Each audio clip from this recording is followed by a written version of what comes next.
Olá, meus irmãos, sejam bem-vindos a mais um Palavra Encarnada, nossa meditação diária a partir do Evangelho. O Evangelho de hoje, dia 27 de março, quarto domingo da Quaresma, está em Lucas, capítulo 15, versículos de 1 a 3 e versículos de 11 a 32. É uma passagem bem conhecida, passagem do Filho Pródigo, também chamada de Pai Misericordioso, um trecho do Evangelho um pouco mais longo do que o habitual, mas acompanhemos com atenção a beleza e a profundidade do Evangelho de hoje. Mais uma vez nós nos reunimos em nome do Pai, do Filho e do Espírito Santo. Amém. Vinde, Espírito Santo, vinde por meio da poderosa intercessão do Imaculado Coração de Maria, vossa amadíssima esposa. Vinde, Espírito Santo, vinde por meio da poderosa intercessão do Imaculado Coração de Maria, vossa amadíssima esposa.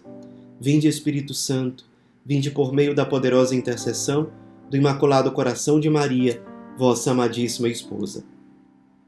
Diz o Evangelho de hoje. Naquele tempo, os publicanos e pecadores aproximavam-se de Jesus para o escutar. Os fariseus, porém, e os mestres da lei criticavam Jesus. Este homem acolhe os pecadores e faz refeição com eles. Então Jesus contou-lhes esta parábola. Um homem tinha 2 filhos. O filho mais novo disse ao pai: Pai, dá-me a parte da herança que me cabe. E o pai dividiu os bens entre eles.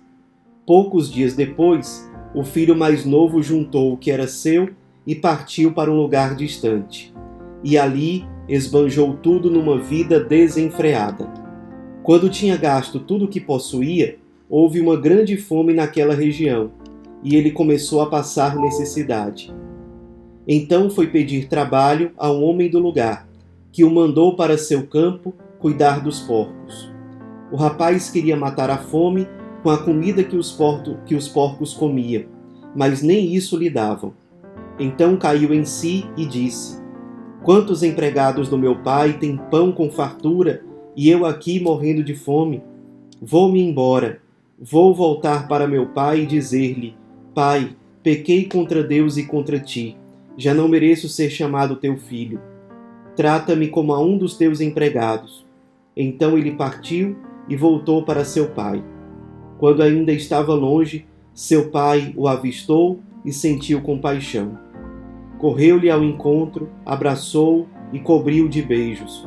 O filho então lhe disse: Pai, pequei contra Deus e contra ti, já não mereço ser chamado teu filho. Mas o pai disse aos empregados: Trazei depressa a melhor túnica para vestir meu filho, e colocai um anel no seu dedo e sandálias nos pés. Trazei um novilho gordo e matai-o. Vamos fazer um banquete, porque este meu filho estava morto e tornou a viver. Estava perdido e foi encontrado. E começaram a festa. O filho mais velho estava no campo. Ao voltar, já perto de casa, ouviu música e barulho de dança. Então chamou um dos criados e perguntou o que estava acontecendo. O criado respondeu: É teu irmão que voltou. Teu pai matou o novilho gordo porque o recuperou com saúde. Mas ele ficou com raiva e não queria entrar. O pai, saindo, insistia com ele. Ele, porém, respondeu ao pai: Eu trabalho para ti há tantos anos. Jamais desobedeci a qualquer ordem tua, e tu nunca me deste um cabrito para eu festejar com os meus amigos. Quando chegou esse teu filho, que esbanjou teus bens com prostitutas, matas para ele o novilho cevado. Então o pai lhe disse: Filho, tu estás sempre comigo, e tudo o que é meu é teu. Mas era preciso festejar e alegrar-nos, porque este teu irmão estava morto e tornou a viver. Estava perdido e foi encontrado. Meus irmãos, nós poderíamos fazer uma reflexão bem grande sobre esse trecho do Evangelho, porque realmente é muito rico. E vem dentro de um contexto muito especial. Primeiro, é o quarto domingo da Quaresma. E a Quaresma, claro, é um tempo de penitência, porque é um tempo de conversão. Porém, a penitência, ela não deve ser encarada somente como uma disciplina pela disciplina, como algo duro que eu tenho que fazer.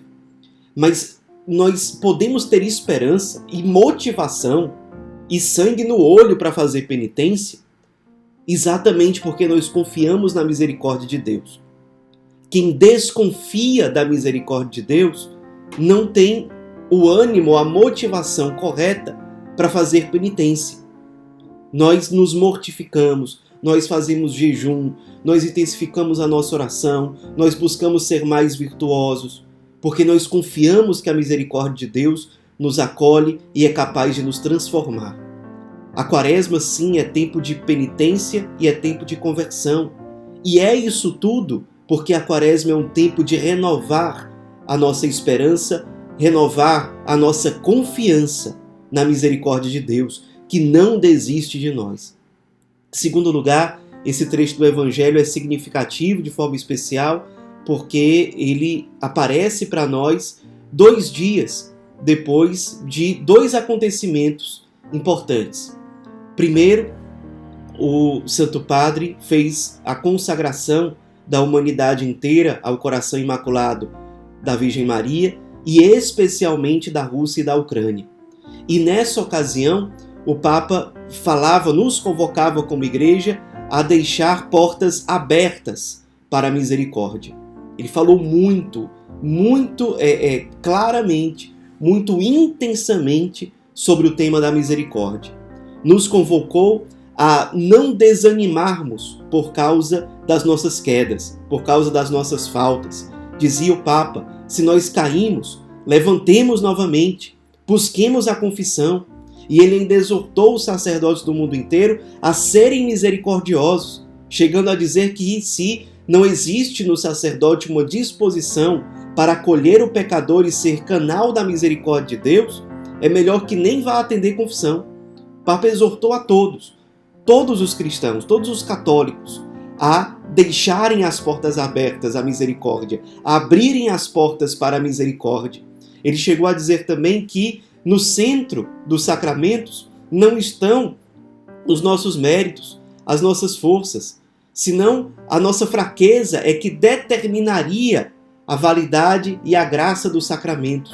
Mas não, no centro dos sacramentos, assim como no centro da vida cristã, está Deus com a sua misericórdia. Ele é a fonte.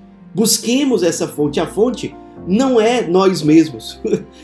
A fonte não é a nossa limitação. A fonte é a misericórdia infinita e insondável de Deus que nos ama infinitamente. Além disso, essa passagem aparece 2 dias depois da inauguração, a gente poderia dizer, reinauguração da casa do filho pródigo. É providencial que o Evangelho venha nesses dias. Reinauguração porque as irmãs da caridade as irmãs vicentinas, já tinham essa casa que durante o tempo estava sem funcionar e agora, em comunhão de carismas, nós conseguimos acolher novamente os irmãos e ter ali também um espaço da misericórdia, um espaço para que a espiritualidade do filho pródigo seja vivida novamente de forma intensa, de forma atualizada. A passagem do filho pródigo, de certo modo, é a história de todos nós, porque todos nós tivemos que passar por uma experiência profunda com a misericórdia de Deus para nos voltarmos a Ele. O Senhor nos ama e vale a pena rezarmos muitas vezes hoje e guardarmos esse versículo bíblico no nosso coração de forma especial durante todo esse domingo. Quando o pai, vendo o filho pródigo voltar ao longe, o que significa que o pai estava atento, significa que o pai não estava indiferente àquele filho. Deus não é indiferente à nossa ausência. Deus não é indiferente às nossas infidelidades. Deus sabe que a nossa verdadeira alegria, plenitude, felicidade está junto dele, está na nossa casa. E não, entre aspas, no estrangeiro, mas está no nosso lugar, que é junto dele. E o pai, olhando de longe, sente compaixão do filho. E é bonita essa cena que eu recomendo que você tenha dentro do seu coração durante todo o dia de hoje. Diz o Evangelho: então ele partiu, o filho, e voltou para seu pai. Quando ainda estava longe, seu pai o avistou e sentiu compaixão. Significa que ele sentiu as dores do filho. Compaixão é sentir as dores com, é ter paixão com. Ele sentiu as dores do filho. Perceba que o movimento do Pai misericordioso não é de acusação, mas é de misericórdia, de compaixão. Ele sente a dor daquela pessoa que estava ausente. Nós que somos chamados a ter os mesmos sentimentos de Cristo, que é um só coração com o Pai, nós somos chamados a ter esse mesmo movimento de compaixão diante daqueles que estão ausentes, diante daqueles que talvez até nos desonraram de alguma forma. O movimento é: meu Deus, essa pessoa está se perdendo, ela precisa voltar. O movimento de compaixão é esse. Não é, essa pessoa fez o mal, que fique longe mesmo, que viva a sua vida e não apareça mais. O movimento do Pai, o movimento daquele que tem os sentimentos de Cristo dentro de si, não é de indiferença, não é de rancor, mas deve ser de misericórdia. E olha que beleza. O Pai correu-lhe ao encontro, abraçou e o cobriu de beijos. Olha que imagem maravilhosa Jesus nos apresenta sobre o que é Deus misericordioso. É um Deus que nos olha de longe, mesmo que não possa estar perto de nós, porque respeita a nossa liberdade, porque respeita as nossas escolhas, mas Ele nos avista de longe. É movido por extrema compaixão e ao nos ver de volta, Ele nos abraça e nos cobre de beijos. Ele vai ao nosso encontro, nos abraça e nos cobre de beijos. Essa é a beleza do rosto de Deus que Jesus nos apresenta. Nele, nós percebemos o rosto misericordioso de Deus. Para esse Deus vale a pena nós nos voltarmos. Para esse Deus vale a pena nós darmos a nossa vida. Para esse Deus, por Ele, junto com Ele, nele, vale a pena que nós sejamos resposta. E não caiamos jamais na tentação de sermos como o filho mais velho, que despreza o filho pródigo que volta. Não. Se há irmãos que estavam longe e voltam, acolhamos, sejamos próximos deles, sejamos misericórdia. Vivamos aquilo que o Papa nos convocou na última sexta-feira. Vamos abrir as portas para a misericórdia. Portas abertas à misericórdia. Sejamos misericordiosos uns com os outros, como o Pai é misericordioso com cada um de nós. Coloquemos em prática aquilo que diz a oração do Pai Nosso que o Senhor nos ensinou. Perdoai-nos as nossas ofensas, assim como nós perdoamos a quem nos tem ofendido. Vivamos isso. Vale a pena nesse tempo de Quaresma meditarmos. Precisamos perdoar alguém? Guardamos rancor ou ódio em relação a alguma pessoa? Não façamos isso. Não sejamos como o filho mais velho do Evangelho de hoje. E se somos mais parecidos hoje com o filho pródigo, aqueles que precisam pedir perdão e voltar para a sua casa, voltar para o seu lugar, sejamos humildes, despojados, para acolhermos com toda alegria a misericórdia de um Deus que quer ir ao nosso encontro, nos abraçar e nos cobrir de beijos. Ave Maria, cheia de graça, o Senhor é convosco. Bendita sois vós entre as mulheres e bendito é o fruto do vosso ventre, Jesus. Santa Maria, Mãe de Deus, rogai por nós, pecadores, agora e na hora de nossa morte. Amém.